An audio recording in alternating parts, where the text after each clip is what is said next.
At the height of his fame, millions of people loved him. He was gone all of a sudden. Why would one of the funniest comedians of all time quit a show that he helped make a hit? Stay tuned, because we're about to reveal the real reason why Jon Stewart abruptly quit The Daily Show and what he did afterward.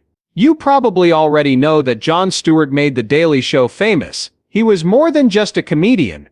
It was his job for 16 years. He helped millions of people understand hard topics in a clear and entertaining way, and he turned humor into a political force. So what did really happen? Stewart has always had a serious side, even though he is known as a comic. Because he cared so much about things, he became a strong voice for them on The Daily Show, like soldiers' rights. He began to think that he could do more for these causes when he wasn't on a humor show. Stewart was still well known after he quit. He worked hard on these issues, and even spoke in front of Congress. Haven't had such a successful job change. So why did he quit? Let's find out more about how it all began. Jon Stewart was born Jonathan Stewart Lebowitz on November 28, 1962, in New York City. He grew up in Lawrenceville, New Jersey with a Jewish family. His early years were full of experiences, comedy and intellectual curiosity, all of which shaped his sharp sense of humor and deep understanding of things. His father, Donald Lebowitz, was a physics professor, and his mother, Marion, was a teacher and educational advisor. His parents split up when he was 11 years old. He says it was a hard and important time in his life. As a kid, Stewart was bullied because of his race, and he often used comedy to deal with it. He would later improve this skill on a national level. Stewart did very well in school and sports, especially soccer at Lawrence High School. Stewart was a smart student, but he liked to deal with personal and social problems through comedy and humor. His unique sense of humor, which included snark, irony, and making fun of himself, came from the fact that he used comedy as a way to deal with problems and protect himself when he was younger. From high school to college, Stewart went to the College of William and Mary in Virginia. At first he chose to major in chemistry, but he quickly lost interest and switched to psychology. Even though he had a degree, he couldn't find a long-term job in psychology. Instead, his college years were very important in shaping his view and making him funnier. When he was in a few college plays, he became more interested in comedies. After he graduated, he worked as a bartender, an actor for disabled kids, and a contract manager for the City University of New York, among other short-term jobs. Stewart moved to Los Angeles to follow his comedic dreams, but in 1986 he decided to go back to New York City to be a part of the booming stand-up comedy scene there. He got rid of his last name Lebowitz, and performed under the name Jon Stewart. This was partly because he was still uncomfortable with his Jewish background and wanted a cleaner stage name. Stewart went through the same problems that many aspiring comedians do while working late-night gigs and small places for years. His early routines, which caught the attention of comedians in New York, were based on his personal experiences, observations of society, and dry humor. Stewart's hard work and skill paid off in the end. By the early 1990s, folks were starting to notice him when he went on stand-up comedy shows like Caroline's Comedy Hour and The Comedy Strip. In 1993, MTV hired him to host The Jon Stewart Show. It was his big break. This late-night show quickly became a cult favorite, and was one of MTV's first tries at a talk show format. Young people and fans of Stewart's honest, laid-back style of comedy were drawn to The Jon Stewart Show because of its strange humor and likable everyman character. Stewart's place in the entertainment business was solidified by the show, which ran for only 2 seasons but gave him a unique style and a lot of potential. Around this time, Stewart also appeared as a guest on a number of late-night shows, most famously when he took over for Tom Snyder on The Late Late Show. Because he was friendly and funny, he started going on popular shows like Late Night with David Letterman. This made him a great choice for guest hosting jobs. Letterman, who was one of Stewart's personal heroes, became interested in him and gave him invaluable business advice and coaching. Stewart agrees that Letterman had a big effect on the way he makes people laugh, especially about how he mixed humor with genuine interest and self-awareness. Stewart became famous on TV, which caught the eye of Hollywood, where he tried writing and acting. On TV, he was in Spin City and The Nanny. In movies, he was in Playing by Heart 1998 and Mixed Nuts 1994. His comedy and TV work, on the other hand, did better than his starring career. Stewart has often made fun of his short time in Hollywood, saying that he quickly learned that his skills were better suited for presenting and comedy than for serious acting. Craig Kilborn gave Stewart the chance of a lifetime in 1999, when he asked him to take over The Daily Show. After having some early success, the show was looking for a new point of view and a new plan. As soon as Stewart said yes to the offer, he set out to make the show his own. Stewart gave The Daily Show a more political edge by talking about things that younger, politically aware people would be interested in, instead of just making fun of how news shows are put together. When Stewart was on The Daily Show, he often made sharp, biting comments about politicians, the media, and societal hypocrisy. The show became a satirical force thanks to him and his writing team, which included future comedy stars like Stephen Colbert, Samantha Bee, and John Oliver. They did this especially during big events like the U.S. presidential election in 2000, the September 11th attacks, the Iraq War, and the 2008 financial crisis. Stewart had a lot of loyal fans because he spoke out freely about these issues, and The Daily Show became a big part of American culture, changing how many people thought about politics and the news. Stewart often talked to politicians, reporters, and activists in order to get deeper into tough issues than most other humor shows. Because he was funny, people could tell if he was being serious or not. Over time, he became known as a reliable source for young people looking for news that would make them think and be fun to read. It was during Stewart's time there that he became famous in TV, and The Daily Show won many Emmys and other awards. During these years, Stewart had an impact that went beyond comedy. He made satirical news forms more acceptable and changed political satire in the United States. Stewart's 2004 appearance on CNN's Crossfire, where he criticized the show's biased tone, led to the end of the show and showed how committed he was to media ethics and responsible news. Let us go back to 2015. Stewart decided to quit his job as the host of The Daily Show. Jon had been on the air 4 nights a week for weeks on end. Even though it looked like a joke, it was a hard job. He was getting tired after spending hours researching, writing the story, and filming. Stewart admitted that there were times when he felt like he had nothing left to give. He was, after all, acting like a reporter and news host while also making people laugh.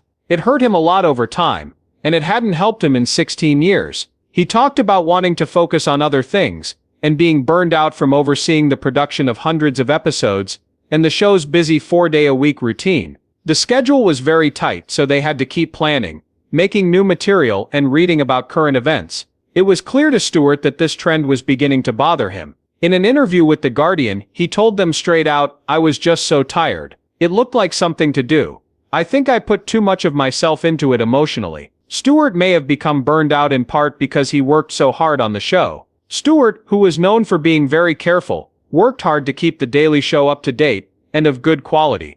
After years of writing about the Bush and Obama administrations, he often talked about how unhappy he was with the state of American politics. Stewart also got tired of talking about the same things over and over. He said that he was tired of how the American politics and media scenes were always going back to the same hot-button issues of anger, sensationalism, and shifting blame. He publicly said that he was tired of being angry before he left. This statement opened my eyes and showed how much emotional stress he was under from having to deal with tough political issues every day. Stewart was dedicated, but his job was starting to feel like a burden instead of a fun challenge. His return to TV is shown on The Problem with Jon Stewart on Apple TV+, where he talks about social and political issues in detail. The early years of Jon Stewart's life and work show a path marked by bravery, curiosity, and a strong dedication to the truth. As a child in New Jersey, Stewart was picked on, but now he does stand-up comedy in New York City, and is famous for being on The Daily Show. He is one of the most famous and important people in American satire. His unique brand of comedy, which mixes humor with understanding and deep thought, has had a long effect on political talk and TV. Jon saw an important shift in American politics. When he first started, the show often had funny attacks on the government and the media. But as time went on, the show talked about more important and emotional topics, especially as politics became more heated. According to Stewart, there were times when the problem seemed too important to laugh about anymore. More importantly, as social media became more popular, false information spread faster than ever. This made it harder for him and his team to keep up with all the topics they need to cover. Stewart had been unhappy with corporate media for a long time, which was another reason he quit. One of the most lasting things about The Daily Show is how it constantly criticized American media, especially TV news networks. Stewart often criticized CNN, Fox News and MSNBC for their sensationalist reporting, lack of context, and the fact that a lot of their reporting was influenced by money. He was upset about how the media spread fear and division, and often didn't do what they were supposed to do as a political body. His famous 2004 appearance on CNN's Crossfire, where he said the show's host was hurting America by putting more emphasis on useless arguments than deep discussion, is one of the most well-known examples of how much he dislikes the media. As The Daily Show went on, Stewart's anger toward the media grew, which is why he often said hurtful things about the problems in news. Stewart saw this growing anger toward the media as more than just a passing fad. Instead, it was a real worry that would not go away. He had hoped that there would be more responsible media, but he thought that things had gotten worse over time. He was at a point where it looked like he would never be able to change the business he always spoke out against. In a way, his departure was a subtle admission of how little power he really had. This wasn't the only reason he left, though. Still another big and important reason for his leaving. Let's take a look. Besides that, Jon Stewart loves his family. Stewart stays out of the spotlight and lives a simple life with his wife and children. People paid a lot of attention to his comedy business, but his family and love life are still pretty private and low-key. Stewart's marriage to Tracy McShane and their work to raise a family have been very important parts of his life. In 1995, Stewart went on a blind date with Tracy McShane, who worked as a vet tech and fought for animal rights. They met through a common friend, and they hit it off right away. Stewart fell in love with Tracy because she cared about animals and worked hard to help them. Tracy, on the other hand, liked how smart and funny Jon was. Respect for each other, a close relationship, and similar values were the building blocks of their successful relationship. After meeting for 4 years, Stewart asked Tracy to marry him in a unique and memorable way. "Will you marry me?" is the last answer to a special crossword puzzle he made for the New York Times that had hints about their relationship. Tracy, of course, said yes, and they got married in 2000. Their marriage has been based on respect, shared values, and a desire to make the world a better place. Nathan Thomas, their boy, was born in 2004. He was their first child. In 2006, 2 years after they got married, Maggie Rose was born. Stewart's attention turned to being a parent, and he often talked about how his kids had changed the way he saw life on The Daily Show. He often told his wife and kids how much they helped him stay calm and humble, and spending time with his family was a nice balance to the stress of his job. Their love of animals has been another important part of Stewart and McShane's family life. Both of them are strong supporters of animal freedom. These people also started the Hockoxen Farm Foundation in 2015, which is a farm shelter in New Jersey. The refuge is a place where hurt and neglected farm animals can go to feel safe. This is because the people who run it care about both the environment and animals. As a family project, the shelter has taught the couple's kids to care about others and be responsible. They often come to help take care of the animals. Stewart has always put his family ahead of himself, even though he is well known. After leaving The Daily Show in 2015, he stepped away from the press to spend more time with Tracy and their kids. Stewart said in interviews that one of the reasons he quit was to be more active in the lives of his children as they got older. This focus on family shows in the way he handles work-life balance. Jon Stewart's connection with Tracy McShane and their family life show that he is deeply committed to comedy, kindness, and making the world a better place. Stewart has always put his family first in everything he does, whether it's work, parenting, or protecting animals. His personal life is a testament to love, dedication, and a shared goal. Every day was hard for him for years. When he got home from say goodbye to them in the morning, his kids were often already asleep. After leaving The Daily Show, being a dad and a husband took up more of my time. It was clear that he wanted a slower-paced life where he could rest, spend more time with his family, and maybe even try out new artistic projects. Jon Stewart's attitude is still changing. Because of this, his desire for new creative tasks was another reason he left The Daily Show. After 16 years in the same job, he was eager to try new things and learn more about other parts of it. Stewart told people who interviewed him after he left that he wanted to work on projects that would let him connect with audiences in new ways and try out different ways of telling stories. a serious project about a reporter who is being held in jail in Iran. After that, in 2014, he directed the movie Rosewater, showing that he wants to tell stories in more varied and exciting ways, not just funny ones. Talked about wanting to spend more time with his family as well. He said he wanted to spend more time with his family and live a less busy life because The Daily Show's busy schedule didn't leave much time for personal things. Then what will happen to The Daily Show without Stewart? Let's find out. Jon Stewart's leaving of The Daily Show was a big change for both the show and American political humor in general. It's hard to say enough good things about how he changed politics and TV. He changed the structure of late-night TV by making satirical news, which led to shows like Full Frontal with Samantha Bee, Last Week Tonight with John Oliver, and The Colbert Report. Stewart's way of making people laugh has left a lasting impact on American society. He is smart, knowledgeable, and not afraid to take on powerful people. Jon Stewart finally chose to leave The Daily Show because he felt he had done all that he could in that role. His choice was affected by the fact that he was tired,